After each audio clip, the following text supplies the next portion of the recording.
푸른 봄이 오면 내 곁으로 온다고 말했지. 이재명 정부가 소상공인 자영업자 살리기에 나섰습니다. 현재 부산의 자영업 현장은 어떤지 알아보고야 소상공인 자영업자를 위한 정책들을 실제 현장에서는 어떻게 바라보고 있는지도 들어보겠습니다. 네, 오늘 중소상공인 살리기 협회 이정식 회장 전화 연결돼 있습니다. 회장님 안녕하세요. 안녕하십니까? 네, 안녕하십니까. 네, 반갑습니다. 이재명 정부가 대대적인 소상공인 자영업자 살리기에 나섰습니다. 그만큼 상황이 좋지 않다는 걸 텐데요. 지금 부산 지역의 소상공인 또 자영업자의 폐업률은 어떤지 현재 상황부터 한번 짚어주시죠. 네네. 지난해 기준으로 부산 지역 자영업자 수가 한 31만 7천 명이거든요. 네. 예. 근데 올해 28만 6천 명입니다. 그러니까 1년 만에 자영업자 수가 한 3만 1천 명 정도 줄었습니다. 네. 같은 기간에 이제 폐업한 자영업자 수를 보니까 한 5만 9천 명 정도 되거든요. 예. 그러니까 1년 동안 자영업자의 18.6%가 폐업했다는 이런 결론 아닙니까? 그죠? 예. 이 수치가 얼마나 심각한가 하면은 코로나19가 시작된 2020년도 있지 않습니까? 네. 예. 그때 폐업한 사업자 수가 그 수보다 한 5천 명 정도 더 많은 수치거든요. 그러니까 대부분의 소상공인 자영업자들은 코로나 재난 시기보다 훨씬 심각하다 이렇게 느끼고 있고요. 그동안에 이제 정책 대출을 받아가면서 버텨진 거죠. 이제는 이제 한계상에 이제 직면됐는데 이런 부분은 고금리, 고물가로 너무 힘들어서 버틸 수가 없는 그런 환경이 된 거죠. 내수 불경기가 장기화되면서 끝이 안 보인다 이렇게 보입니다. 예, 그만큼 상황이 좋지 않기 때문에 이렇게 폐업률이 늘어났는데 그런데 장사가 안 되고 문을 열수록 적자임에도 폐업을 하지 못하는 분들도 계시다고 들었습니다. 폐업을 하고 싶어도 하기 어려운 상황들을 짚어주시면 좋을 것 같은데 어떤 게 있습니까? 작년에 예. 소상공인의 절반 이상이 폐업을 원한다 이런 설문조사가 있었거든요. 예.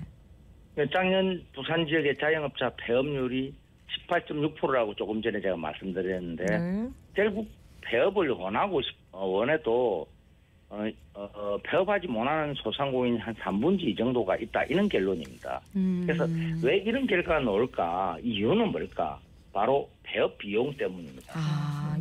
자영업자 이제 대부분이 사업자 대출을 많이 쓰고 있거든요. 예. 그럼 폐업을 하려고 하면 이 사업자 대출을 상환해야 되잖아요. 예. 또 자가 사업장이 아닌 경우는 남은 임대 기간의 임대료를 또 부담해야 되죠.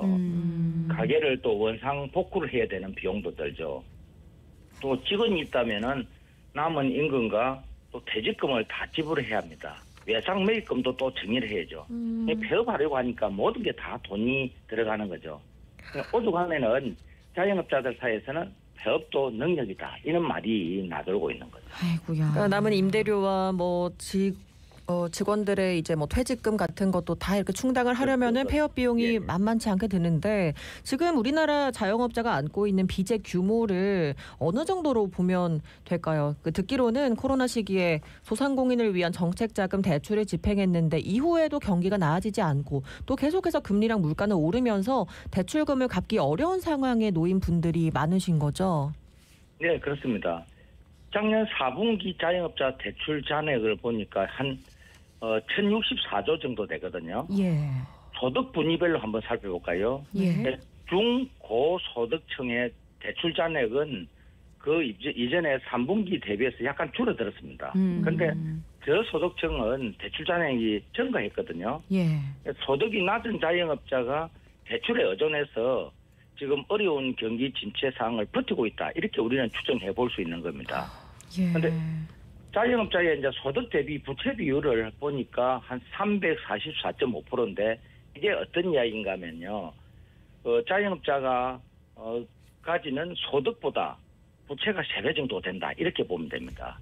그런데 더 심각한 게 있습니다. 어떤 겁니까? 은행권 대출이 줄어드는 반면에 상대적으로 금리 부담이 높은 대부업이 있지 않습니까? 이는 대부업을 포함한 비은행 대출이 증가 안 된다는 겁니다. 그러니까 자영업자 중에서는 저소득층 자영업자의 대출 증가세는 여전한데 비은행 대출이 늘었다는 건 그만큼 부채의 질이 악화되고 있다는 거거든요. 그렇지. 이런 점을 이제 종합해 보니까 코로나 재난을 거치면서 정책 자금을 빌리고 그러면서 어떻게 하든 버텨왔던 저소득층 자영업자들이 이제는 벼랑 끝으로 내몰리고 있다. 이렇게 볼 수 있는 거죠.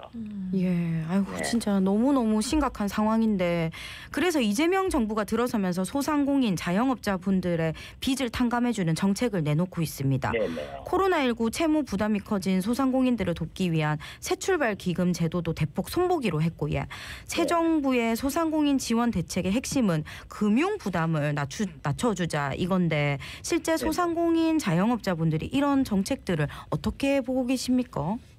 네, 저희 소상공인 자영업자들 입장에서는 금융 부담을 낮춰주는 정책은 매우 필요한 정책이라고 이렇게 생각합니다. 예. 지금 소상공인들의 어려운 거는 코로나의 영향이 크게 작용했다 이렇게 보거든요. 그런데 코로나로 인한 피해는 소상공인들이 잘못해서 그런 건 아니잖아요. 그죠? 그치. 국가적인 재난이었습니다. 예. 그래서 이 국가적인 재난에 의한 국민의 피해는 누가 감당해 줘야 됩니까? 국가가 감당해 줘야죠. 그죠? 그래서 그동안 소상공인에 대한 코로나 정책 지원은 오로지 대출에만 초점이 맞춰져 있었거든요. 예. 엄밀히 말해서 정부가 리스크를 지지 않았습니다. 그 부담을 대출로서 소상공인들에게 오롯이 전가시키는 정책이었죠. 결국 소상공인은 몰라하고 가계부채는 크게 늘어나는 등 사회적 문제로 귀결된 것으로 저는 봐야 된다 생각하거든요. 이는 소상공인의 문제를 해결하고 내수 경기를 또 부양하기 위한 방법이 필요한 거 아닙니까? 그죠? 예. 그래서 금융위기에 처한 소상공인들이 건강한 사회 구성원으로 돌아올 수 있도록 기회를 부여하는 정책은 저는 반드시 필요하다고 보고요. 단지 그 정책 추진 과정에서의 어떤 공정성과 합리적인 정책 수립이 중요하지 않을까요? 예. 네, 그러니까 국가와 정부에서 이제 합리적으로 정책을 내놔야 하는데 이게 참 쉽지가 않습니다. 지난 17일 서울에서 소상공인 금융애로 간담회가 열렸는데 소상공인 한 분이 이런 말씀을 하셨어요. 소상공인들을 위해 빚을 탕감해주는 정책에 성실 상환자들은 되려 괴리감이 생긴다. 차라리 이자를 일정 기간 대폭 낮춰달라. 그러니까 이제 연체 소상공인도 도와줘야 되는데 이와 또 비교해서 성실 상환자에 대한 인센티브를 준다거나 성실하게 지금까지 잘 갚아온 분들에 대한 지원은 어떻게 이루어져야 할지 이 부분도 고민이 필요할 것 같은데 어떻게 보십니까, 회장님? 네네, 아주 중요한 포인트라고 생각하거든요. 예. 만인을 위한 법은 없다라고 이야기하듯이 누구나 힘든 건 마찬가지잖아요. 네. 배를 졸여가면서 꼬박꼬박 성실하게 빚을 상환해온 그런 소상공인들 입장에서는 상실감이 매우 큽니다. 예. 또 7년 이상 연체한 분들의 빚만 탕감해주는 정책은 저도 분명 문제가 있다라고 보거든요. 이런 이제 우려의 목소리에 정부도 2차 추가 경정 예산 2,904억 원의 규모의 예산을 마련했습니다. 그죠? 소상공인 재무부담 경감 프로그램을 편성하고 또 성실 상환자에게는 장기 분할 상환과 금리를 감면해주고 특례 보장을 해주겠다고 합니다. 성실 상환자 소상공인들에게는 더욱 유리한 조건의 금융을 지원하고 또 경영 정상화나 재기를 적극 지원하겠다 이렇게 이야기하거든요. 그런데 이런 발표에 대한 성실 상환 소상공인들의 반응은 그래도 우리들 상대적 발타가 매우 크다 이렇게 이야기를 하니 해소하는 등 사실은 한계가 있긴 합니다. 그래서 저는 성실 상환자에게는 금리를 대폭 인하해 준다든지 또 채무조정 프로그램을 대폭 확대하는 등 맞춤형 정책이 마련돼야 된다 이런 필요성을 느낍니다. 네. 예, 맞습니다. 다방면으로 좀 맞춤형 정책이 필요할 것 같다는 생각이 드는데 앞서 서울에서 현장 질의 간담회가 열렸다고 말씀드렸는데 여기에서 부산 지역 소상공인 자영업자분들이 겪고 있는 애로 상황도 들었을 것 같은데 회장님께서 대표로 말씀해 주신다면 네네. 부산은 자영업자의 도시라고 이야기하거든요. 예. 그런데 이제 고물가와 고금리로 인해서 내수가 침체되었습니다. 부산이 특히 더 심하죠. 소비자들 또 시민들의 소비 여력이 줄었거든요. 예. 그러니까 당연히 자영업 매출은 급격하게 떨어졌습니다.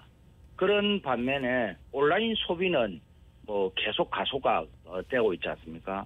전통시장이라든지 골목상권 중심의 소상공인들은 디지털 전환에 매우 뒤처지고 있습니다. 거기에 인건비는 상승하면서 인력난을 겪고 있거든요. 예. 특히 뭐 요식업이라든지 서비스업 중심의 자영업자들은 인력 구인에 어려움을 호소하고 있습니다. 그러니까 최저임금 상승은 필요하다고 하지만 소규모 업장은 부담이 매우 크거든요. 예. 거기에 대해서 대형마트라든지 복합 쇼핑몰 또 배달의 플랫폼 등이 골목 상권을 잠식하고 있는데 지역 내에 상권을 보호할 장치가 사실은 상당히 미비하다 이런 생각입니다. 네. 그리고 이제 이번 주부터 민생회복 소비 쿠폰이 발급이 되고 있는데 실제로 우리 소상공인 또 자영업자 분들에게 어떤 식으로 도움이 되는지 한번 여쭤보고 싶습니다. 네. 소비 쿠폰은 소비 진작을 통해서 지역 경제를 활성화하고 또 소상공인과 자영업자를 살리기 위한 정책이죠. 소상공인들은 민생 괜찮습니다. 괜찮습니다. 예, 민생 소비 쿠폰의 시행에 대한 기대감이 매우 큽니다. 사실은. 예. 왜 코로나 시기에 재난지원금을 통해서 우리는 경험했습니다. 그래서 분명 매출이 상승할 거로 알고 있고 지금 이번 주 시행했지 않습니까? 예. 그런 걸 느끼고 있거든요. 근데 이번에 민생 소비 쿠폰은 사용 기간이 11월 말까지 아닙니까? 그죠? 소멸성 쿠폰입니다. 예. 그래서 사람들이 추가의 소비 이력을 실제 소비로 이어지도록 하는 건데 다만 좀 아쉬운 점은 있습니다. 아쉬운 점은 연매출 30억 이하의 매장에서만 사용한다는 제한점입니다. 예. 그러니까 소비자들 입장에서는 어떤 매장을 갈지 잘 모르는 불편함이 생기고요. 또 판매하는 입장에서 보면은 단순하게 연매출 기준에서 사용처를 가르는 것에 대한 문제점을 제기하고 있습니다. 실제